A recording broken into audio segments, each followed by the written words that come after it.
the use of the word master, that particular Greek word, is only used in Luke, and it's only used by the disciples, except for this instance where the lepers use that word. I can't remember what the Greek word is, but that translation of master.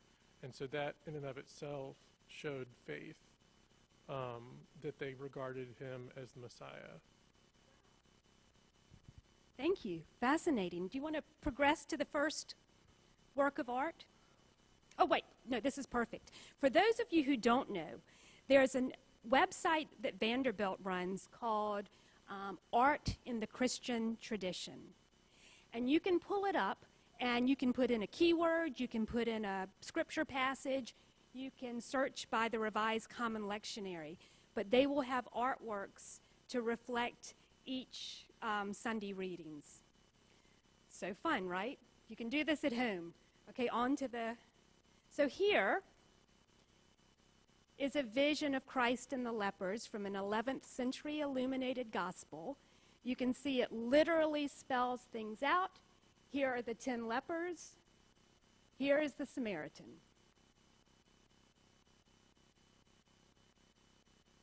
No mistaking what's going on with these lepers, right? Any thoughts on this piece? Does it enhance your understanding of the gospel? One of the things I wondered about from the passage is how the lepers who were so stigmatized and isolated knew about Jesus. Who had come and told them, or was this immediate recognition of something holy? Was this an intuitive reaction rather than word of mouth? That's a great question. And Jesus didn't go to them. I'm sorry? Yeah. So that's a great question. We'll hold on to it and circle back to it. So the next slide is going to be from another illuminated manuscript, a Bible that was created for King John II and his son Charles V. And we've got sort of a similar thing happening here. The 9 lepers have actually turned their backs here. I mean, it's really harsh. I mean, they're not just not thanking God.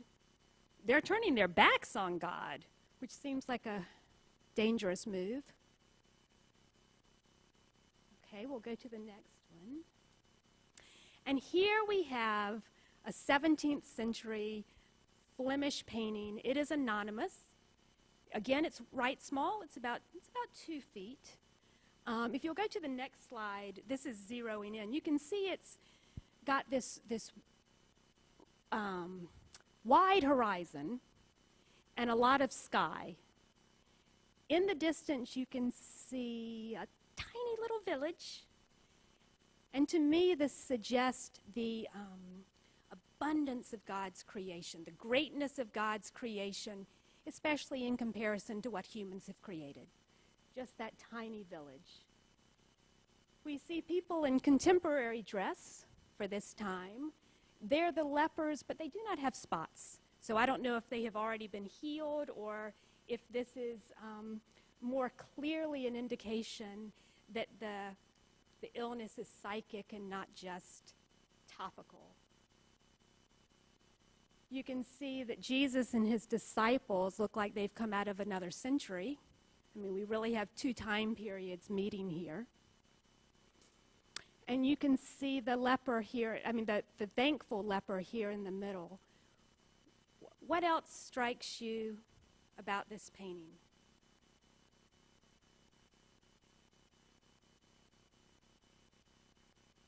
I don't know if the people, the 9 lepers here were known to the community. I don't know if they perhaps paid to have their faces included. That seems sort of unlikely, right, that someone would want to be a leper. But they're right handsome. Very well dressed, yes. I mean, they do look like the merchant class. Meanwhile, the grateful leper, first, we can't see his face at all. He's turned away from us. Which in some ways suggests that he could be us. He could be any of us. I'm stealing this idea from one of my friends. This is true. I had drinks with friends on Friday, and I pulled out this painting, and I said, does anybody want to guess who painted this? Because I don't. And then we spent the next 15 minutes tearing it apart. Like, what do you think? What do you think this means? But I do think we are looking at Jesus the way the grateful leper is. Everybody else is in profile.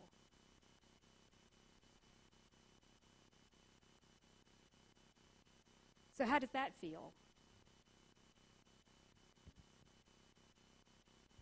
I think it's really interesting, the progression of the images that you chose, because frankly, when you chose the earlier ones with the 9 leopards, sort of looking off to the left, and then, one looking to the right, I looked at that and said, uh-oh, I'm one of the 9 lepers. It's easy to love God or cry out to God when you need him, but what do you do when you don't need him? And it's interesting because, we're progressing to this painting, and Jesus is in the center of this beautiful scene of nature and of creation. He's in the center of the frame, and we're looking, over the grateful leper's shoulder at him. And it's sort of interesting, especially given that we had St. Francis, last weekend. The things that we could take for granted, and the beauty of the natural world, and the beauty of God, and the beauty of the things that we don't realize we have until we, really take account of all of the good things around us. So it's nice that we progressed in this manner rather than the other. Now we're the grateful leper. I love that point, too, that we, coming off of St. Francis Day, we all take for granted the beauty that is around us. Just like the 9 lepers here might take for granted that they've been healed. Like, we need to get out there and say thank you. That's great. And the other point was that that in the previous paintings you saw yourself as one of the ungrateful, and now you see yourself as the person who returns to say thank you. That's very cool. All of these paintings are from the Vanderbilt site. They have more that I didn't choose, but really it's such a fun rabbit hole to go down. We'll come back to this, but if you want to flip to the next. Okay, very different image. This is from a community in Cameroon that was asked, I don't know if any of you are familiar with this, but they were asked to depict various gospel passages. And then a painter went back, they did drawings, and then someone painted them. So this is the Jesus Maffa is how you would Google it if you want to see other images. So in this one, there's so much movement going on, right? There's so much celebration. And I said before that I was curious that Jesus seemed to have his nose out of joint, that people weren't giving thanks. Why not just be happy that these lepers have been healed? I see that happiness here, right? I mean, there's just such joy. You can see, the palm tree here in the back is waving, the crutches in the air, the children running. So much jumping that people's shoes have fallen off.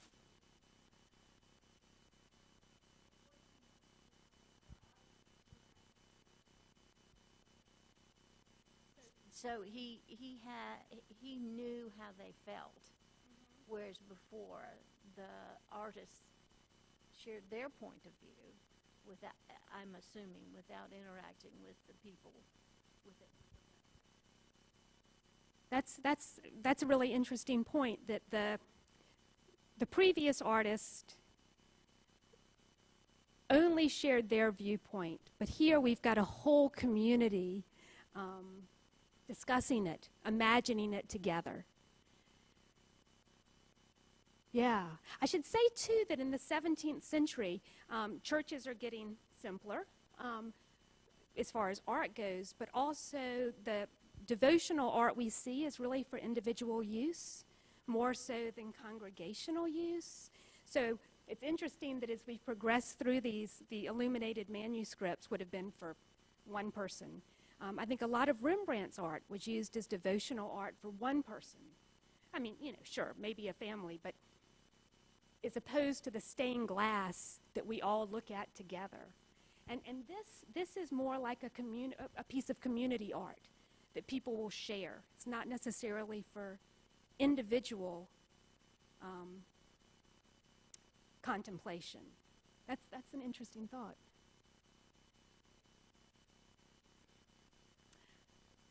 I don't know the exact date. It's this century, though. I mean, it's yes. So that other century, but it's contemporary. Yeah. 1970s. Thank you.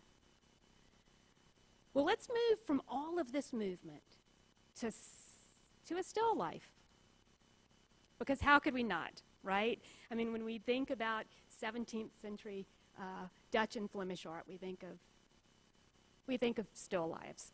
And you probably know that there is much meaning in all the things on the table, or not. Some people think we read too much into some of these works, but you know that the Dutch East India Company is bringing back these spices like nutmeg. They're bringing back lemons, oranges. The lemon becomes very popular in art, in part because of its color and its skin. I mean, when I look at this, you can almost smell it, right? I mean, it is so it affects all your senses. I mean, you almost pucker up. So we've got the lemon, which some people believe that the fruit in the Garden of Eden was not an apple, but a citrus fruit. So maybe an orange, maybe a lemon. The pomegranate is a sign of resurrection, right? All of those seeds, which of course also look like blood. The fly is something of a warning. Life is brief. And then you've got these 3 drops of water. And then I guess these are lemon leaves, which are evergreen. So you've got themes, you've got a little bit of a warning, especially to these Dutch Protestants who have been captivated by luxury, right? I mean, these Reformed Christians are being told, look out, like, be careful not to go overboard with gluttony. What else do you see? Yes. Let me wait till you get the microphone so people at home can hear. Yesterday when we were in the gallery, it was pointed out the humor of the Dutch. And I know you can say that the fly is a warning sign, but I see it as kind of a touch of humor in that, you know, this has symbolism, but it's really just like life and sort of a wink. And in several of the etching or the drawings that we saw, there were just little kind of winks here and there. So there's something about the Dutch painting that they always seem to put something in there that's light. Yeah. Also, what a fun, I mean, that's a kind of show-offy move too, isn't it? Like being able to draw that fly. I can't help but say that lemon looks way too big for the proportions here. It just, if that's a grapefruit, that lemon would be considerably smaller, but maybe that's an exaggeration also. So the lemon, especially in comparison to the pomegranate, you think is just too big? Oh, I saw that as a sliced lemon, but I guess it could be a grapefruit. Yeah. Yeah. To Barbara's point, I think the symbolism here is kind of obvious, but in some Dutch paintings, people will start maybe reading more into it than is actually there. Not everything is as it seems. Yeah. Flies are also often used in context of either portraits or still lifes to kind of give an illusion of realism. The idea that there might be an actual fly sitting on the painting, and that goes back all the way to the ancient Greeks. But it was definitely very much used at this time, this idea of illusion and the boundaries between realism and illusion. And flies were an invitation to look more closely at the painting and see if there was really a fly there. That's a great point, and it does. I mean, I think some of these artists would play tricks on each other, like they wanted to create paintings that were so realistic that you thought you could reach out and pick it up, or swat the fly away. Yeah. So we'll return to these two, but I had to just put one more slide in because, you know, we all read the New York Times, right? And since not everything is as it seems, here's the lady with the flute previously attributed to Vermeer, and alas, it is not. So as maybe we can go backwards now and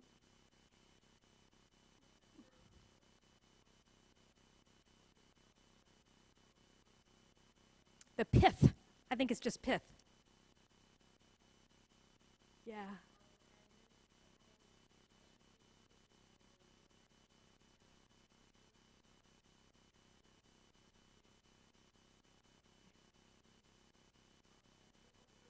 Yeah.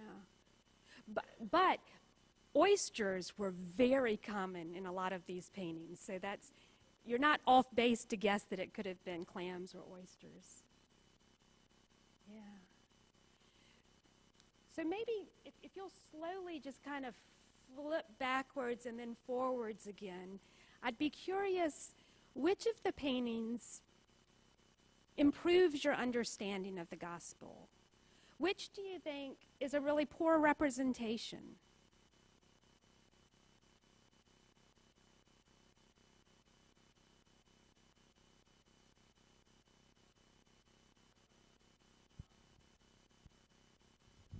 I like the I don't remember the name, the African one. What was that one called? Jesus Mafa. Yeah, and I like it because I feel like I just wish we could like read the Gospels again with like I wish we could get Jesus's tone of voice in the gospel, right? Because it's like, I mean, hey, you know, maybe he had a little bit of a smirk when he was saying, you know, oh, only one person came back, you know, and it's the Samaritan, you know. I mean, it's sort of you sort of could get that in this, you know. So I think there's a lot of passages like that in the gospel where I'm like, well, I wonder what face Jesus was making when he said this, you know. That would be helpful. So it's cool to see how both the cultural sort of the back and forth between the artist and in the subjects of the painting led to a different and sort of deeper in a different way sort of understanding of the scripture as well. I want Jesus to be saying to this man, go celebrate. You don't need to thank me. Go dance. Carry this back to Leslie. So, but that begs the question for me. He's a Samaritan, so now that he's clean, he's separate again. He's no longer part of this group that had this ailment where it, you know, all of those things got kind of, they were no longer as important because everyone was suffering from the same thing. But now that they're clean, he's the one who came back and said, thank you. I feel like he has more to be grateful for relative to the others. The others now have each other. They're back in their group again, and now they can actively exclude this guy again if they want. And it seems like they could. I find this really compelling to see this version of it. Thank you. Yeah, oh, like, so maybe, I know, maybe he's not celebrating because they won't let him play. Right. Right. So that thought that they've been healed and now are just stigmatized again. Like, oh. So I'll go Alice and then Lila. Thank you.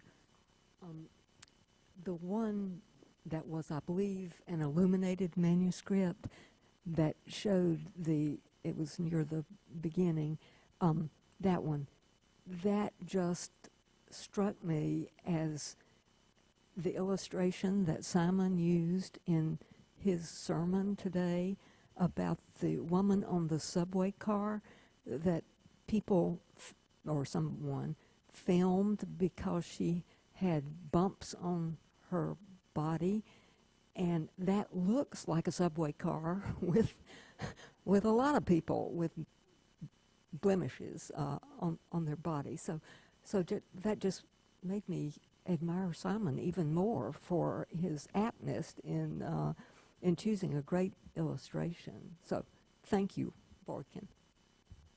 And as you say that, I realize, the 9 lepers are together inside the city walls, and the Samaritan is outside the city walls, thus illustrating that separation again. Yeah. Right. In the previous slide, the one in front of the, not that one, it's the one where the man, that one. Thank you. One of the interesting things is that man is still crippled. He's bent over. The other 9 are standing erect. And so that perplexes me in that, it looks as though 9 were healed in body and he was healed in spirit. Oh, that's great.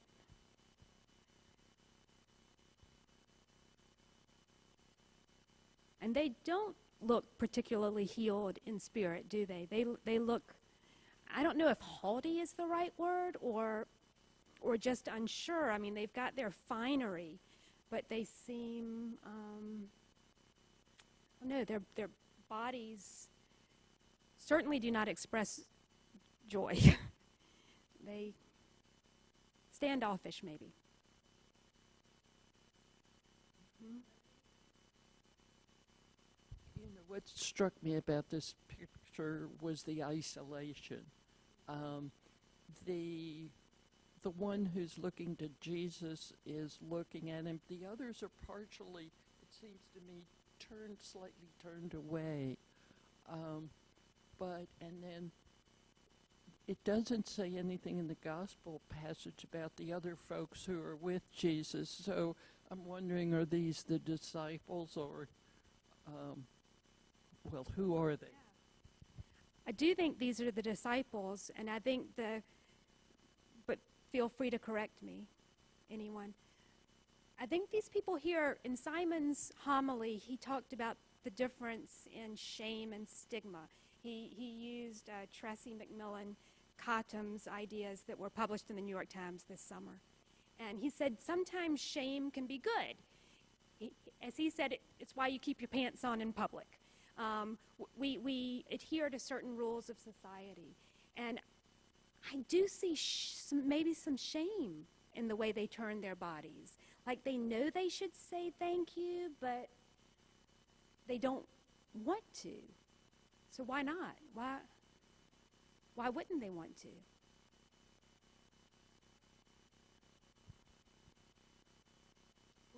Ooh, say that again in the mic. It might be too Samaritan-like. You don't want to be associated with that guy who's saying thank you. Ooh.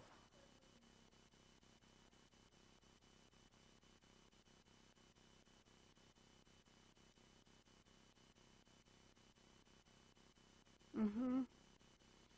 So I'll repeat that just so it's picked up on the live stream. The grateful leper is not just looking at Jesus, but he's looking at the hope on the horizon. He's looking at God's creation. And one thing that we learned yesterday as we toured the Ackland was that, there was a lot of travel going, not just to Indonesia and parts east, but to Italy. And so many artists would travel to Italy and draw landscapes based on what they had seen there. They would bring them back, and artists would start using the same trees and greenery, even though they had never actually seen it. So I'd be curious whether this was an artist who had traveled or was copying styles that he had seen, or if he was looking at the world around him. Dana Cower, was that her name? Okay, Cower. She's the curator of this permanent exhibit. So the Peck collection came not just with paintings, but an endowment to support staff. Her full-time job is to curate this collection, write about it, collaborate with scholars in Amsterdam, and put it online for people to enjoy. And the exhibit is divided, I think, into 5 or 6 different parts.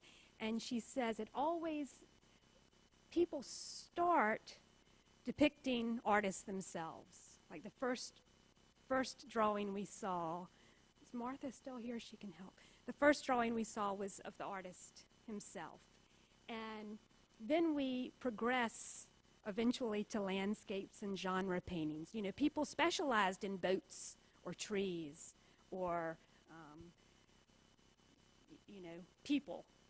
So you could, if you wanted to buy a boat, you could look for that boat artist. If you wanted a landscape, you could look for the landscape artist. So this is interesting to me that it includes such a rich landscape and a story in the midst of it.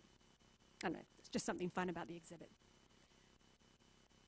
So, other thoughts about the gospel or any of these artworks?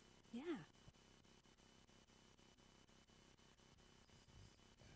There's several interesting things about this sequence of paintings that strike me. One is from the older to the more recent one from Africa. They're more believable. There's more action. This particular painting, when I saw the thankful leper looking at Christ, a hymn came to mind. My faith looks up to thee, O Lamb of Calvary, because Jesus said clearly that his faith was what healed him. The other 9 lepers, we don't know, we don't see the certificate of cleanliness. Maybe they actually had doubts about whether they were really healed, whereas this man believed that he was healed, and the play of light of looking up to Christ. And then we come to the last in the series, the most contemporary one from the Cameroons. Those 9 lepers were having an orgy. I mean, they were happy. One, it was bright daylight, so they could see that they were healed. These people are fully clothed. You couldn't tell whether your neighbor in whatever group you were healed. And then the last one that is so believable, that it's not only looking up to Christ, that is the 10th one, with faith, but he's actually streaming tears of joy. His gratitude is so graphic in that painting, with those, I think they're tears flowing down his cheek. Tearful gratitude. Thank you, and that's such a good point. I think you didn't quite have the microphone close enough for everybody to hear. At the beginning, you said going chronologically through these paintings, they become more realistic and more full of movement. And I might even say they start out sort of 2-dimensional, and then we get to 3-dimensional depictions. And just to kind of piggyback on what Lila was saying, the 9 lepers here, they still are a little 2-dimensional, but with the grateful leper, I mean, the way he's leaning over, he really is a 3-dimensional figure, a fully formed person. And the idea that the 9 lepers might not believe they had been healed. Their faith was not strong enough. That's really interesting. Like, maybe they're not saying thank you because they're still full of doubt. They don't believe that a miracle has occurred. I love that idea. So we're creeping up to the end of the hour. Any other last thoughts? You want to be our resident art historian and say anything else?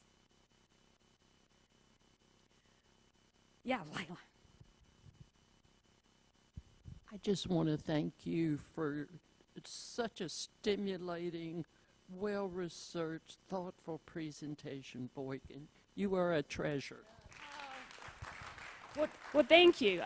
I hope you I hope you were not disappointed to get lured into a Bible study instead of a presentation. And again, the Vanderbilt website, it is so much fun. If you have time this afternoon, crawl through it. So, it's called Art in the Christian Tradition. And actually, you know what I'll do? I will, on the adult formation page of our website, I'll put a link to that and to the paintings that we've looked at today so that you can look at them more closely. Carol. This isn't a paid advertisement, but this is not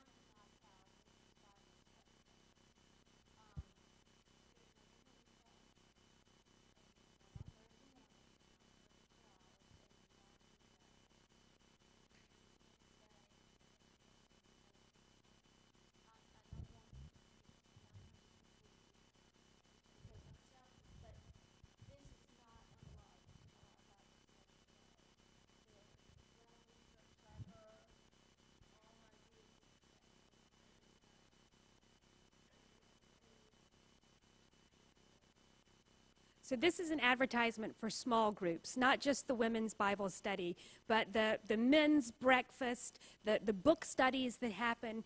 Being in a group and sharing ideas is like being part of that camera